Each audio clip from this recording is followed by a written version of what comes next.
El Camín Real fue una antigua vía de comunicación considerada como la más importante del Centro Oriente en la Edad Moderna e incluso se cree que en la Romana, teniendo en cuenta algunos topónimos de los pueblos que la rodean. Transcurría de Tarna hasta Villaviciosa y su trazado, mejor conservado, se encuentra en Piloña. Fue una vía de comunicación de carros que todavía funcionó hasta la tercera parte del siglo XIX. Para caminar o incluso para hacer bicicleta de montaña, iría desde la Collada de Arnicio, aunque realmente la Collada de Arnicio es concejo de Caso, pero bueno, sería la manera de entrar, o bien desde el pueblo del Moro. Uno de sus enclaves más importantes, ubicado entre los valles de los ríos Espinareu y La Marea, es Sellón, antigua parroquia piloñesa. Allí todavía perduran los restos de la capilla y parte del empedrado original, pero donde sin duda el paisaje de la zona alta de Piloña es también protagonista. Ahí se puede uno parar a ver las ruinas y bueno, admirar las vistas del valle del río Espinareu. Puedes ver el Pico Vízcares, por ejemplo. Realmente en Piloña se conservan muy bien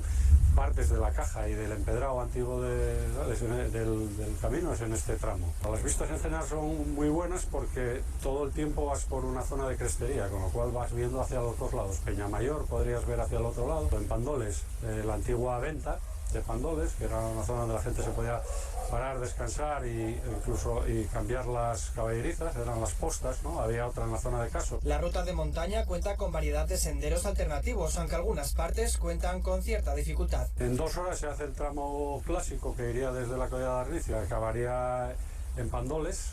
A partir de ahí ya sería pista y carretera. No es ciclable completamente, aunque bueno, si te apeas de la bici se puede hacer bien. Y luego hay variantes para bajar pues a uno de los dos valles. Un paseo por la historia en plena naturaleza que mezcla fauna y flora autóctonas y en el que se puede disfrutar de una merienda con vistas de hasta 3 concejos.